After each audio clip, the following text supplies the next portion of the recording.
واقعہ کربلا تاریخ کا دردناک واقعہ ہے۔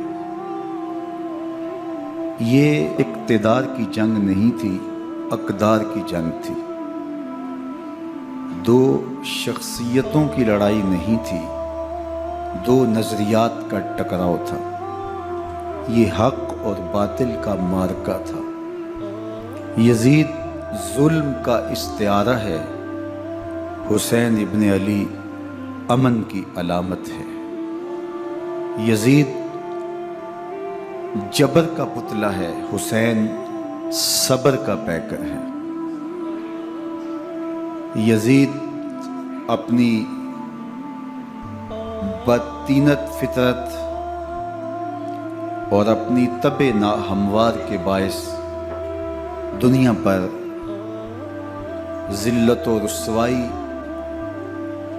ظلم، جبر، جور و زیادتی کی علامت بن کے ابھرا، اور حسین ابن علی رضی اللہ تعالی عنہ حق و صداقت کا نشان بن کے ابھرا۔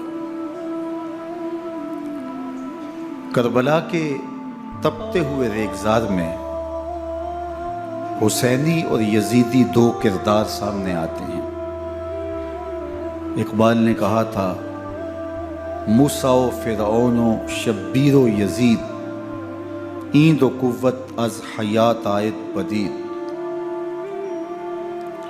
زندہ حق از قوت شبیری است، باطل آخر داغ حسرت میری است، سرخ رو عشق غیور از خون او، شوخی ای مصر از مضمون او، تا قیامت قطع استبداد کر، موج خون او چمن ایجاد کر۔ یزید بہدل کی بیٹی محسون کا ناپاک بیٹا تھا، اور حسین محمد عربی کی بیٹی فاطمہ کا شہزادہ تھا۔ یزید دمشق کے اطراف میں سرجون اور جریر، اختل جیسے اوباشوں کے جرمٹ میں پل کے جوان ہوا۔ حسین کے گھر کا دروازہ مسجد نبوی کے اندر کھلتا تھا۔ یزید نشے میں دھت ہو کر کے نمازیں چھوڑ دیتا تھا۔ حسین کی کربلا کے اندر بھی نماز تہجد قضا نہیں ہوئی۔ یزید ظلم کا دوسرا نام ہے، حسین امن کی علامت ہے۔ یزید نے زندگی میں ایک مرتبہ حج کیا اور شراب کے مٹکے ساتھ لے کے آیا، اور اختل اور دیگر گویوں اور مغنیوں کو اپنے ساتھ رکھا تاکہ سفر آسانی سے کٹے۔ حسین ابن علی نے 25 حج سواری ہونے کے باوجود پیدل کیے۔ یزید حج بیت اللہ کے بعد مدینہ المنورہ آیا اور شراب کی ایک مجلس بپا کی۔ حضرت امام حسین رضی اللہ تعالی عنہ جب وہاں پہنچے تو شراب کی پھیلی ہوئی بدبو کو محسوس کرتے ہوئے فرمایا، یہ بو کیسی ہے؟ تو نشے میں دھت یزید بولا، یہ شام میں بنتی ہے، اور ایک جام منگوایا اور اس کو پیتے ہوئے دوسرا جام حضرت امام حسین رضی اللہ تعالی عنہ کی طرف بڑھاتے ہوئے کہا، ابا عبداللہ لیجئے۔ تو حضرت امام حسین رضی اللہ تعالی عنہ نے فرمایا، میں اس کی طرف دیکھتا بھی نہیں ہوں، اور پھر وہ عشقی اشعار پڑھنے لگا۔ جب یزید کی شراب نوشی کا منظر امام حسین رضی اللہ تعالی عنہ اپنی آنکھوں سے دیکھ چکے تھے، تو مجھے بتاؤ یزید کے ہاتھ پہ امام حسین کا پاک ہاتھ کیسے آتا؟ حضرت امام حسین رضی اللہ تعالی عنہ جس ماحول میں پلے تھے، جس ماحول میں پرورش پائی تھی، جس ماحول میں رہے تھے، وہ پاکیزہ اور تقدس ماحول تھا۔ اور یزید کبھی اطراف دمشق میں، کبھی غوطہ میں، کبھی الخزرہ محل میں، اور کبھی کہاں اور کبھی کہاں داد عیش دیتا رہا اور لہو و لعب کے اندر مصروف رہا، اور اس کی زندگی ان چیزوں سے عبارت تھی۔ وہ محرمات کو حلال قرار دیتا، شراب نوشی اس کی ہڈیوں میں رچی ہوئی تھی، اور شریعت بیضا کا مذاق اڑایا کرتا۔ اور حسین ابن علی رضی اللہ تعالی عنہ کی دوستیاں جن لوگوں سے تھی وہ عبداللہ ابن عباس تھے، عبداللہ ابن عمر تھے، حضرت عبد الرحمن بن ابو بکر رضی اللہ تعالی عنہ تھے۔ یزید تو جوا کھیلتا رہا، یزید تو قمار بازی کرتا رہا، یزید تو شراب نوشی کرتا رہا، اور حسین ابن علی مسجد نبوی کے ممبر میں حضور کے پہلوؤں میں بیٹھتے رہے۔ زمانے نے وہ منظر دیکھا کہ سرخ رنگ کے جوڑے پہنے ہوئے حسنین کریمین حجرہ فاطمہ سے نکلتے ہیں، کم عمری کی وجہ سے کبھی گرتے ہیں کبھی سنبھلتے ہیں، اور آقا کریم خطبہ ارشاد کر رہے ہیں، خطبہ چھوڑ کے حضور نے شہزادوں کو اٹھا لیا۔ وہ منظر بھی زمانے نے دیکھا۔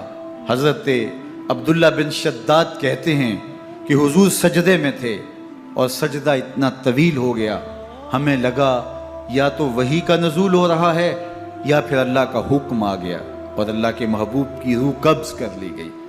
لیکن میں نے جب نظریں اٹھا کے ننکیوں سے دیکھا تو کیا منظر تھا کہ حسین ابن علی حضور کی پشت پہ بیٹھے ہوئے اور میرے آقا سجدے کو طول دے رہے ہیں۔ اللہ اکبر! حسین کے لیے پیغمبر کے سجدوں کو طول دیا جا رہا ہے۔ حسین ابن علی کبھی ممبر پہ حضور کی اطراف میں بیٹھتے ہیں، وہ منظر بھی دنیا نے دیکھا کہ حضور کے مبارک کندھوں پر حسین ابن علی بیٹھے ہیں اور حضور کی زلفوں کو پکڑا ہوا ہے۔ تو حضرت عمر رضی اللہ تعالیٰ عنہ دیکھ کے کہتے ہیں واہ واہ کیسی سواری میسر آئی حسین ابن علی کو۔ تو میرے آقا مسکرا کے کہتے ہیں عمر سواری دیکھتے ہو سوار بھی تو دیکھو۔ اللہ اکبر! حضرت اسامہ بن زید بن حارثہ رضی اللہ تعالیٰ عنہ فرماتے ہیں رات کا ایک پہر گزر گیا اور مجھے حضور سے کوئی کام تھا، میں آقا کریم کی خدمت میں حاضر ہوا، در دولت پہ دستک دی، حضور تشریف لائے تو چادر اوڑی تھی، بکل کی ہوئی تھی میرے حضور نے، تو میں نے اپنی حاجت کہی تو حضور نے میری حاجت پوری کر دی۔ لیکن ایک منظر میں نے دیکھا کہ حضور نے جو چادر کی بکل فرمائی تھی اس کے اطراف میں پہلوؤں میں ابھار تھے جس طرح اندر کوئی ہو۔ مجھ سے نہ رہا گیا، میں نے پوچھ لیا، میں نے کہا بندہ نواز چادر کے اندر کیا ہے؟ فَكَشَفَهُ، تو حضور نے چادر کو کھول دیا۔ فَإِذَا الْحَسَنُ وَالْحُسَيْنُ عَلَىٰ وَرِكَيْهِ، تو کہتے ہیں میں نے اپنی آنکھوں سے دیکھا ایک پہلو سے امام حسین لپٹے ہوئے تھے، ایک پہلو سے امام حسن لپٹے ہوئے تھے۔ فرمایا یہ میرے بیٹے ہیں، یہ میری بیٹی کے بیٹے ہیں، اے اللہ میں ان سے پیار کرتا ہوں، تو بھی ان سے پیار کر، جو ان سے پیار کرے اس سے بھی پیار کر۔ ان کی محبت کا درس دیا، ان کے پیار کا سبق پڑھایا، کہا ان سے پیار کرنے والا میرے سے پیار کرنے والا ہے، ان سے بغض رکھنے والا میرے سے بغض رکھنے والا ہے۔ ان کی تکلیف حضور کو بے چین کر دیتی تھی۔ حضرت سیدہ فاطمہ الزہرا رضی اللہ تعالی عنہ کے گھر کے قریب سے گزرے تو حضرت امام حسین کے رونے کی آواز آ رہی تھی، تو آقا کریم علیہ السلام نے فرمایا کہ فاطمہ حسین کو چپ کرواؤ، الا تعلمی ان بقاءہ یوزینی، تو جانتی نہیں حسین کا رونا مجھے دکھ دیتا ہے۔ حسین ابن علی کو حضور رونے نہیں دیتے تھے، ان کو دکھی نہیں ہونے دیتے تھے، کیونکہ رسول اللہ صلی اللہ علیہ وسلم جانتے تھے کہ یہ کتنے دکھ سہے گا، کتنی تکلیفوں سے گزرے گا اور کتنے مصائب سہے گا۔ زمانے نے وہ گھڑیاں بھی دیکھیں کہ حضرت حذیفہ بن یمان رضی اللہ تعالیٰ عنہ فرماتے ہیں کہ میں حضور کی خدمت میں نماز مغرب کی ادائیگی کے لیے حاضر ہوا، اور میں نے یہ اجازت خاص طور پہ اپنی ماں سے اس شرط پہ لی تھی کہ امی آپ مجھے اجازت دیں، میں حضور کی خدمت میں حاضر ہوتا ہوں، مغرب کی نماز بھی ادا کروں گا اور پھر حضور سے عرض کروں گا حضور میرے لیے اور میری ماں کے لیے بخشش کی دعا کر دیجئے۔ ماں نے اس شرط پہ اجازت دے دی اور میں حضور کی خدمت میں آ گیا، نماز مغرب ادا کی، سلام پھرا تو میرے دل میں آرزو تھی میں حضور سے عرض کروں حضور میرے لیے اور میری ماں کے لیے مغفرت کی بخشش کی دعا کر دیں، لیکن حضور عبادات میں ذکر میں نوافل میں ایسے مشغول ہوئے کہ میں آرزو رکھنے کے باوجود بھی عرض نہ کر سکا۔ خیر نماز عشاء کا وقت ہوا، اذان پکاری گئی، حضور مصلی پہ آئے، نماز پڑھی، سلام پھرا، تو میرے دل میں پھر خیال آیا کہ ماں سے ایک نماز کی چھٹی لی تھی، نمازیں بھی 2 ہو گئیں، ماں نے جاتے پوچھنا ہے حضور سے میرے لیے اور اپنے لیے مغفرت کی، بخشش کی دعا کروائی تھی، تو کیا جواب دوں گا؟ اور حضور اٹھے اور کاشانہ اقدس کی طرف چل دیے۔ اب میرے دل میں یہ خیال رہ کے آ رہا تھا کہ ماں کو کیا جواب دوں گا؟ میں تو حضور سے بخشش و مغفرت کی دعا کروا ہی نہیں سکا۔ جب حضور چل پڑے تو غیر ارادی طور پہ میں بھی حضور کے پیچھے چل پڑا۔ چلنے میں تھوڑی سی رفتار تیز ہو گئی، جس سے قدموں کی آہٹ پیدا ہوئی۔ تو جب آواز پیدا ہوئی تو حضور نے رخ پھیرے بغیر فرمایا من ھذا، میرے پیچھے پیچھے کون آ رہا ہے؟ پھر خود ہی کہا حذیفہ تو نہیں؟ تو میرا دل دھڑک رہا تھا، قلت نعم، میں نے کہا جی حضور میں حذیفہ ہوں۔ فرمایا ما حاجتک غفر اللہ لک ولامک، کیا کام ہے؟ اللہ تجھے بھی بخش دے، تیری ماں کو بھی بخش دے۔ اب جو کام تھا وہ جنبش لب سے پہلے ہی ہو گیا، یہاں تو لفظوں کا سہارا بھی نہیں لینا پڑتا، وہ بند لبوں کی بولیاں بھی سنتے ہیں۔ اقبال بولا ہے فروغت صبح آثار و دہور، چشم تو بی نندائے ما فی الصدور، تیری نظر تو سینوں کے چھپے راز بھی دیکھتی۔ تو کہا ما حاجتوں کا غفر اللہ لک ولامک، اللہ تجھے بخش دے، تیری ماں کی بھی مغفرت کر دے، کیا کام ہے؟ اب جو کام تھا وہ تو ہو گیا۔ تو میرے حضور نے ارشاد فرمایا حذیفہ سنو، ابھی ایک فرشتہ آیا ہے جو اس سے قبل دھرتی پر پہلے کبھی نہیں آیا، آج پہلی مرتبہ اللہ سے اجازت لے کے 2 کام کرنے آیا ہے۔ ایک تو مجھے سلام کرنے آیا ہے، اور دوسرا خوشخبری دینے آیا ہے کہ آپ کی بیٹی فاطمہ جنتی عورتوں کی سردار ہے، اور حسن اور حسین جنتی جوانوں کے سردار۔ ایک طرف یزید ناپاک میسون کا پلیت بیٹا، اور ایک طرف محمد عربی کا نواسا، فاطمہ کے دودھ کا اثر، علی المرتضیٰ کے خون کی تاثیر، رسول اللہ صلی اللہ علیہ وسلم کے کندھوں پہ بیٹھنے والا۔ ایک دن حضور نے امام حسین رضی اللہ تعالیٰ عنہ کے ہاتھ پکڑ لیے اور ان کے پاؤں اپنے پاؤں پہ رکھے، اور پھر فرمایا بیٹے آگے بڑھو، اور ان کے پاؤں حضور کی پنڈلیوں پہ آئے۔ پھر کہا بیٹے اور آگے بڑھو، حتیٰ کہ ان کے پاؤں حضور کی رانوں پہ آئے۔ پھر فرمایا بیٹا اور آگے بڑھو، تو ان کے پاؤں حضور کے مبارک بطن اقدس پہ آئے۔ پھر بازوؤں کو کھینچ کے اپنے قریب کیا اور حسین ابن علی کے منہ میں اپنی زبان رکھ دی، اور وہ اس طرح چوس رہے تھے جس طرح کھجور چوسی جاتی ہے۔ تو اللہ کے محبوب علیہ السلام نے حسین ابن علی کو اپنی زبان کا لعاب دہن دے کر کے، وہ شیر رحمت دے کر کے، وہ کوثر و تسلیم سے پاکیزہ تر آب رحمت عطا کر کے ان کی ہمیشہ کے لیے پیاس بجھا دی، تاکہ کل کربلا کے تپتے ہوئے ریگزار میں حسین ابن علی کو پیاس کی شدت تنگ نہ کرے اور پائے استقلال میں لغزش نہ آنے پائے۔ ان نازوں سے پالے ہوئے حسین کو، ان محبتوں سے پالے ہوئے حسین ابن علی کو امتحان بھی اتنے بڑے درپیش تھے۔ یاری تیری سونا پر ازمیشہ تیریاں اگ، سونا پرکھیا جامدہ ہے نال اگاں دے لگ۔ جتنا بڑا شخص ہوتا ہے اتنی آزمائشیں بھی بڑی ہوتی ہیں۔ پیغمبر رحمت کی آغوش میں کھیلنے والا، حجرہ فاطمہ کا جانشین، مصلی رسول کا وارث، منبر رسول صلی اللہ علیہ وآلہ وسلم پر حضور کے مبارک پہلو اور گود میں بیٹھنے والا حسین، حضور کی زبان چوسنے والا حسین، حضور کے کندھوں پہ سواری کرنے والا حسین، آقا کریم علیہ الصلوۃ والسلام کے مبارک سجدے کی حالت کے اندر حضور کی پشت پہ کھیلنے والا حسین، جس حسین کا دروازہ مسجد نبوی کے اندر کھلتا تھا اور یزید کی کرتوتوں کے چشم دید گواہ تھے۔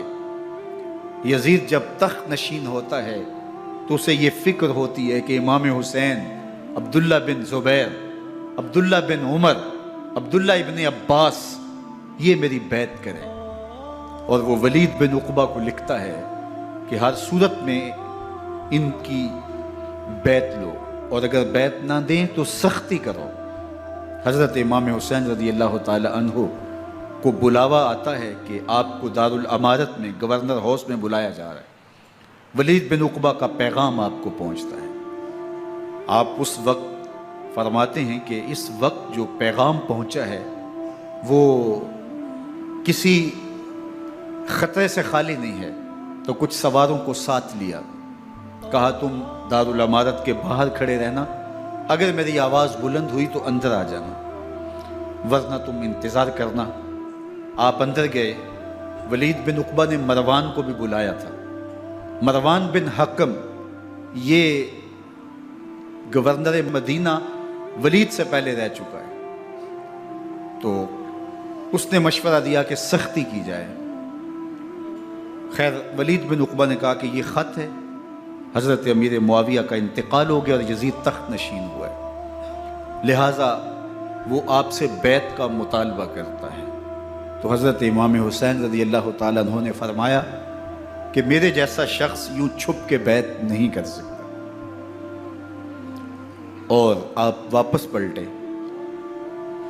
مروان بن حکم نے ولید بن عقبہ کو کہا کہ یہ موقع ہے، جانے نہ دیا جائے، اگر یہ نکل گئے تو دوبارہ تم قابو نہیں پا سکو گے، اور انہیں یہیں قتل کر دیا جائے۔ حضرت امام حسین رضی اللہ تعالیٰ عنہ نے یہ بات سن لی۔ کہتے ہیں حضرت امام حسین انہی قدموں کے بل واپس پلٹے اور مروان بن حکم سے مخاطب ہو کے کہا، مروان کیا بول رہا ہے؟ وہ خاموش ہو گیا۔ فرمایا تو جانتا نہیں ہم کون ہیں؟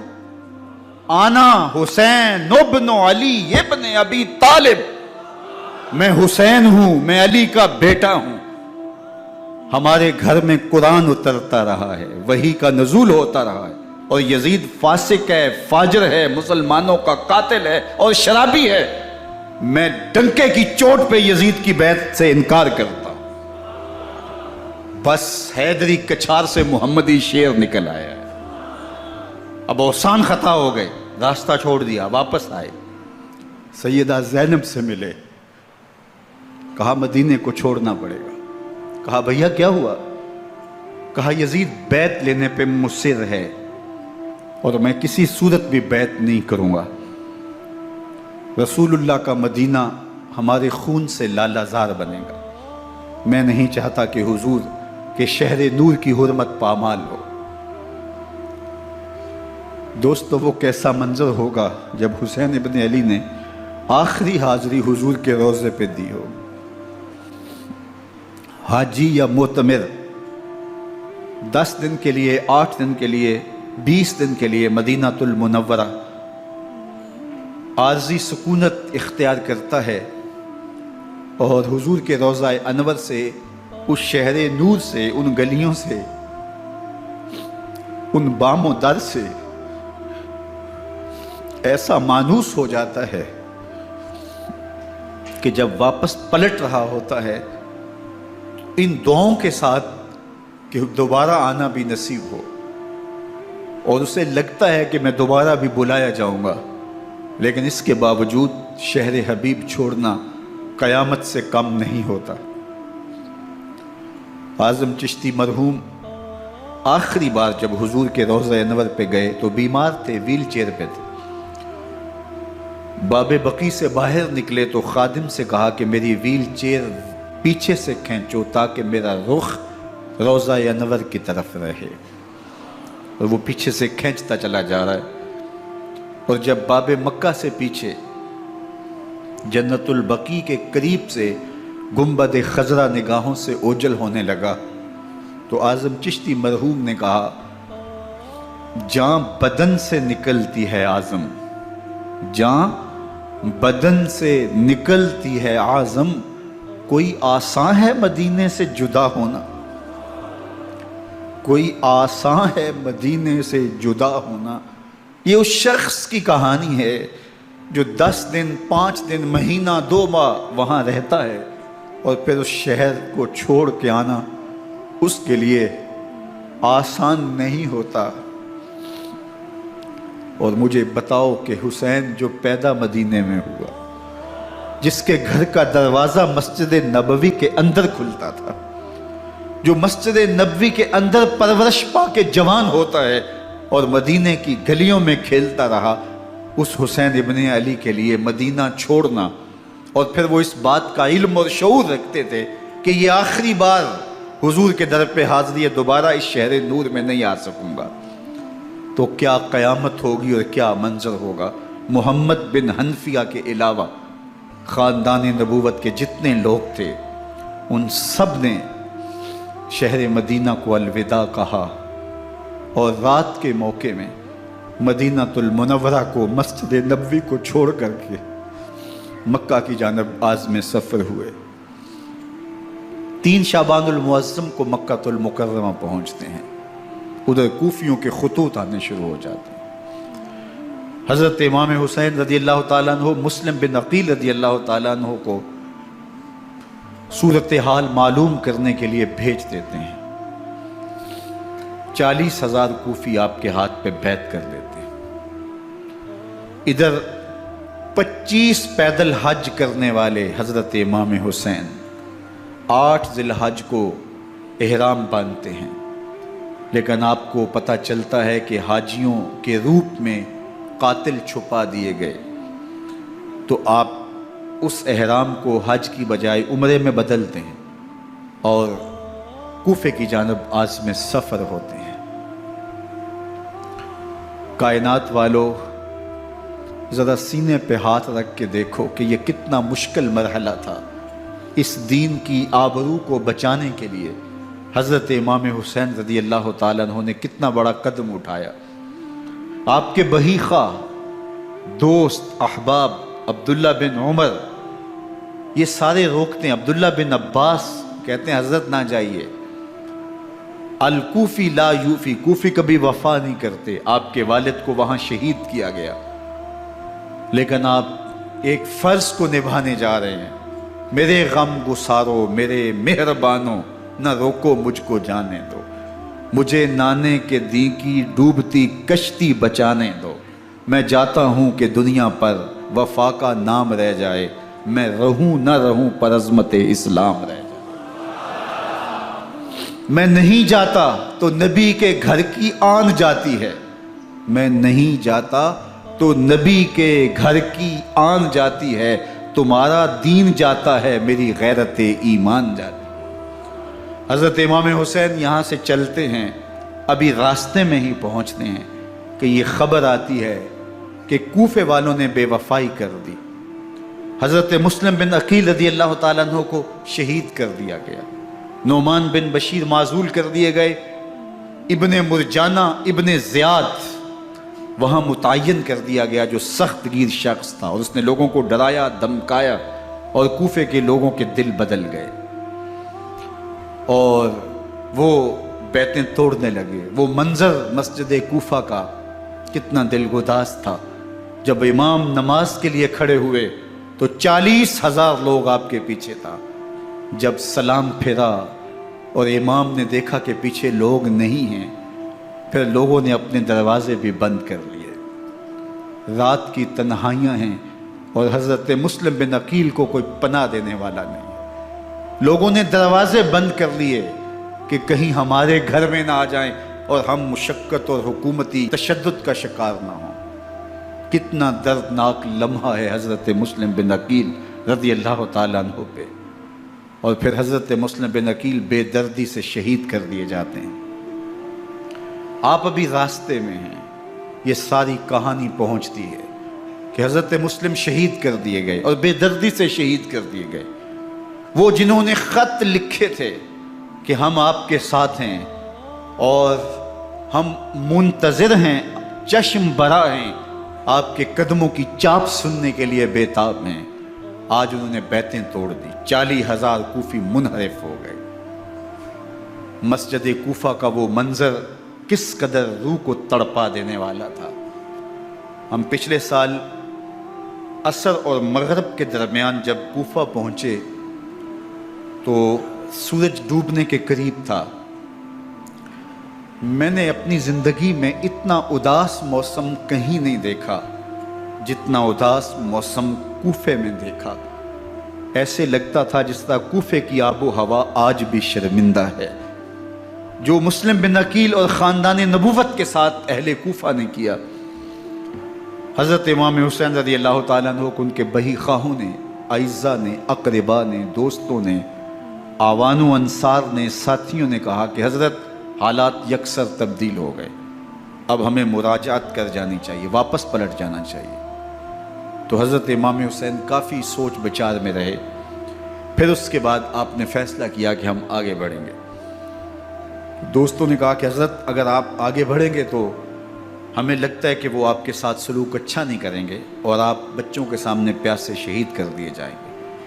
تو حضرت امام حسین رضی اللہ تعالیٰ عنہ نے وہاں ایک خطبہ ارشاد فرمایا کہ لوگوں تم جو مجھے بتا رہے ہو مجھے اچھی طرح معلوم ہے، جو تم مجھے منظر پیش کر رہے ہو وہ میری نگاہوں میں ہے، اور جو کچھ ہونے والا ہے چشم تصور وہ منظر دیکھ رہی ہے۔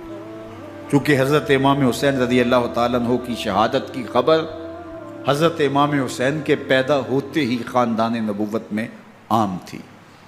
حضور علیہ الصلوۃ والسلام کو یہ بات جبریل امین نے آ کے بتائی تھی جب حسین ابن علی کے ساتھ حضور محبت کا اظہار کر رہے تھے، تو یہ جبریل امین نے آ کے کہا تھا حضور آپ کا یہ بیٹا ارض طف میں شہید کر دیا جائے گا، اور کربلا کی مٹی لا کے حضور کو دی اور ام سلمہ کو حضور نے عطا کر دی۔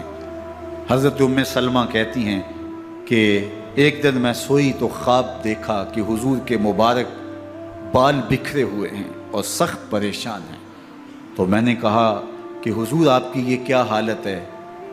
وَبِيَدِهِ قَارُورَةٌ، اور حضور کے ہاتھ میں ایک شیشی ہے، فِيهَا دَمٌ، جس کے اندر خون ہے۔ تو میں نے کہا حضور یہ کیا؟ فرمایا میں قتل گاہ حسین سے آ رہا ہوں اور یہ حسین ابن علی کا خون ہے۔ تو کہا 10 محرم کا دن تھا، دوپہر کا یہ منظر تھا، میں کیلولہ کر کے اٹھی، جب میں نے دیکھا تو وہ شیشی جس میں کربلا کی مٹی رکھی تھی وہ خون بن چکی تھی۔ تو یہ خبر پہلے دی گئی تھی، یہ بتا دیا گیا تھا۔ فرمایا میرے دوستو جو تم مجھے بتاتے ہو میں اس سے بے خبر نہیں ہوں، یہ سب کچھ ہونے والا ہے، لیکن اس کے باوجود میں کیوں جا رہا ہوں؟ تو آپ کا ایک تاریخ ساز جملہ ہے جو کربلا کے فلسفے کو ہمارے سامنے رکھتا ہے کہ یہ اتنا بڑا امتحان کیوں دیا۔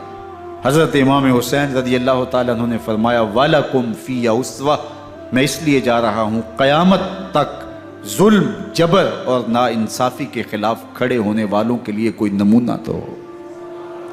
میری زندگی قیامت تک ظلم، جبر اور استحصالی نظام کے خلاف کھڑے ہونے والوں کے لیے نمونہ ہے۔ تو حضرت امام حسین رضی اللہ تعالیٰ عنہ نے حق اور باطل کے درمیان ایک سرخ لکیر کھینچ دی اپنے خون سے۔ اب حق اور باطل کا امتیاز کرنا مشکل نہیں ہے، کوئی باطل پہ اڑا رہے تو الگ بات ہے، لیکن امتیاز کرنا مشکل نہیں ہے۔ حدود بالکل واضح کر دی۔ اقبال نے یہاں کتنی خوبصورتی کے ساتھ اس مضمون کو نبھایا۔ سرخ رو عشق غیور از خون او، شوخی این مصر از مضمون او، تا قیامت قطع استبداد کر، موج خون او چمن ایجاد کر۔ ایک جہاں آباد کر دیا، حق اور باطل کی راہیں اجال دی۔ اب لوگوں کو یزید کا چہرہ پہچاننے میں دیر نہیں لگتی، وقت کے ہر یزید کا چہرہ آسانی سے پہچانا جا سکتا ہے۔ یہ معرفت زمانے کو کروائی کس نے؟ حسین ابن علی نے کروائی رضی اللہ تعالی عنہ۔ تو حضرت امام حسین نے فرمایا کہ جو میرے ساتھ ہونے والا ہے میں اچھی طرح جانتا ہوں، لیکن میں اس کے باوجود آگے بڑھوں گا۔ پھر بڑھے اور کربلا میں جا کے خیمہ زن ہو گئے۔ 7 محرم کو پانی بند کر دیا گیا۔ پانی بند ہوا تو کھانا بھی میسر نہیں تھا، لیکن ذکر پانی کا ہوتا ہے اس لیے کہ کھانے کے بغیر انسان کئی دن کاٹ لیتا ہے، لیکن پانی کے بغیر گزر نہیں ہوتی۔ تو فرات کی نہر سامنے اپنی موجوں کے ساتھ چمک رہی ہے، لیکن ایک قطرہ آب بھی آل رسول کو نہیں دیا جا رہا۔ کائنات کے اندر ایسے انوکھے امتحان بھی ہوتے ہیں۔ وارث ہوں ساقی کوثر کے، مالک ہوں حوض کوثر کے، اور بیٹے ہوں ساقی کوثر کے، اور آج ایک بوند پانی کی بھی میسر نہ ہو۔ صبر کا امتحان ہے، عزیمت کا امتحان ہے۔ حضرت امام حسین رضی اللہ تعالیٰ عنہ خیمہ زن ہو گئے۔ 3 دن تک پانی بند رہتا ہے، 9 محرم کو رات کی تنہائی میں حملہ آور ہونا چاہتے ہیں، لیکن آپ نے کہا کہ ہمیں اللہ کی حضور عبادت اور ذکر کے لیے وقت دیا جائے۔ ساری رات ذکر میں گزرتی ہے، عبادات میں گزرتی ہیں۔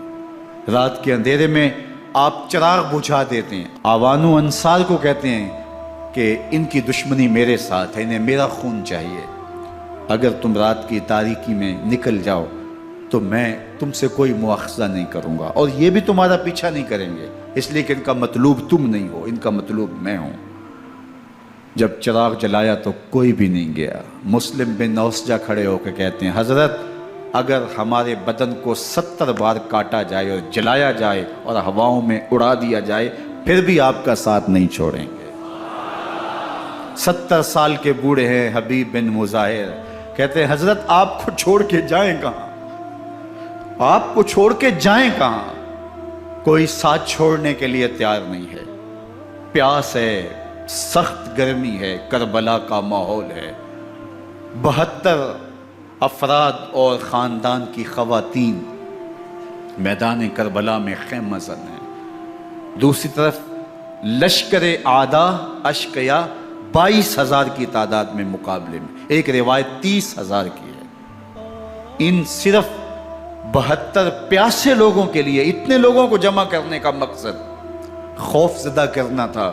شرط ہے کہ یا یزید کی بیعت کر لیں، محاصرے توڑ دیں گے، پانی دستیاب ہوگا، اعزاز و اکرام سے نوازا جائے گا، خزانوں کے منہ کھول دیے جائیں گے۔ لیکن حسین ابن علی کہتے تھے سب کچھ لٹ جائے گا، باطل کے ہاتھ پہ ہاتھ نہیں رکھوں گا۔ اللہ اکبر۔ اب صبح طلوع ہوتی ہے، عاشور کا دن چڑھتا ہے، سورج اپنی پوری تمازت کے ساتھ گرمی برسا رہا ہے۔ آج خاندان نبوت کا امتحان زمانے نے دیکھنا ہے۔ رسول اللہ کا لعاب چوسنے والا اس کے صبر کا آج امتحان ہے، حضور کے کندھوں پہ کھیلنے والے حسین کا آج امتحان ہے۔ اللہ اکبر۔ حسین ابن علی تمام حجت کرتے ہیں میں نے تمہارا کچھ نہیں بگاڑا، میں نے کسی کا خون نہیں کیا، میں نے کوئی زیادتی نہیں کی، تم کیوں میرے قتل کے در پہ ہو؟ تم جانتے نہیں میں کون ہوں؟ میں تمہارے نبی کا نواسا ہوں، رسول اللہ صلی اللہ علیہ وآلہ وسلم کے کندھوں پہ کھیلتا رہا ہوں، حضور کا لعاب چوستا رہا ہوں، اور میں بوسہ گاہے رسول صلی اللہ علیہ وآلہ وسلم ہوں۔ لیکن ان اشقیاء کے دل پر کوئی چیز اثر انداز نہیں ہوتی۔ ایک ہور ہے، اللہ اس کے دل میں نرمی ڈالتا ہے۔ پہلے تو امام حسین کو گھیر کے لے کر کے آتا ہے، لیکن بعد میں وہ قافلہ یزید سے قافلہ حسین کی طرف آ جاتا ہے۔ امام حسین فرماتے ہیں تو دنیا میں بھی ہور ہے، آخرت میں بھی ہور ہے، آزادی مل جاتی ہے۔ باقی 22,000 کا لشکر جرار امام حسین کے قتل کے در پہ ہے۔ پھر تاریخ نے خاندان نبوت کا وہ انوکھا امتحان دیکھا۔ حضرت امام حسین کے بچے بالخصوص خواتین پیاس کی شدت میں حلق خشک ہیں۔ حضرت سکینہ تڑپ کے اپنے باپ سے کہتی ہیں کہ مجھے 6 ماہ کے لیے اصغر کی پیاس نہیں دیکھی جا رہی۔ بچے کو ہاتھوں پہ اٹھاتے ہیں اور نہر فرات کے کنارے پہنچ کے فرماتے ہیں اشقیاء سے مخاطب ہو کے تمہارا معاملہ میرے ساتھ ہے، اس 6 ماہ کے بچے نے تمہارا کچھ نہیں بگاڑا، اور چلو بھر کے اس کا حلق سیراب کرنا چاہتے ہیں۔ ایک 2 شاخہ تیر آتا ہے جو حضرت علی اصغر کے گلے کو چیر دیتا ہے۔ راوی لکھتے ہیں کہ وہ عام تیر نہیں تھا، جانوروں کو شکار کرنے کے لیے جو بڑے تیر ہوتے ہیں وہ 2 شاخہ تیر تھا۔ وہ گردن کو کاٹ دیتا ہے، خون بہنے لگتا ہے، گردن لٹک جاتی ہے۔ حضرت امام حسین وہ بہتا ہوا خون اپنے چلو میں لیتے ہیں اور آسمان کی طرف اچھال کے کہتے ہیں مالک حسین کی یہ قربانی بھی قبول۔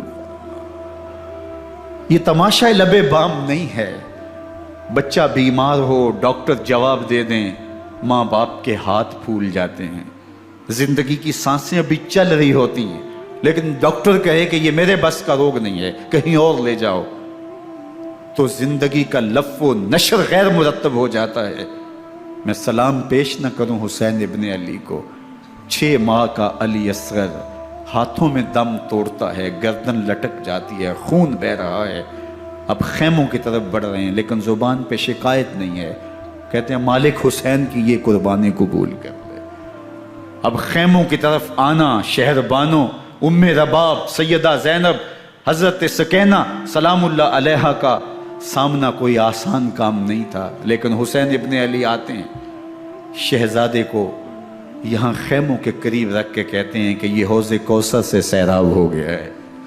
اللہ اکبر، کوہرام مچ جاتا ہے خیموں کے اندر، کیا منظر ہوگا اور ان کو کن الفاظ کے پیرائے میں ڈھال کر کے ان کیفیات کو بیان کیا جا سکتا ہے جو اہل بیت کے خیموں کے اندر علی اصغر کی شہادت کے بعد کا منظر رقم ہو رہا ہوگا۔ اللہ اکبر، ادھر اشکیا آوازیں دے رہے ہیں، مبارزت کے لیے پکار رہے ہیں۔ زمانے نے پھر وہ منظر بھی دیکھا کہ جوان بیٹے کو 18 سال کی کمائی حضرت امام حسین میدان عمل میں بھیج رہے ہیں۔ وہ علی اکبر جو حسین کا نور نظر ہے، آنکھوں کا قرار ہے، دل کی تسکین ہے۔ اور پھر حضرت علی اکبر جب گھوڑے کی زین سے فرش زمین پہ گرتے ہیں تو باپ کو آواز دیتے ہیں، اور حضرت امام حسین جو ہے وہ آگے جا کے بیٹے کی لاش اٹھاتے ہیں۔ اللہ اکبر، 18 سال کے بیٹے کی لاش کو کندھوں پہ اٹھا کے خیموں تک لاتے ہیں اور ہاتھ پھیلا کے کہتے ہیں مالک حسین کی یہ قربانی بھی قبول فرما۔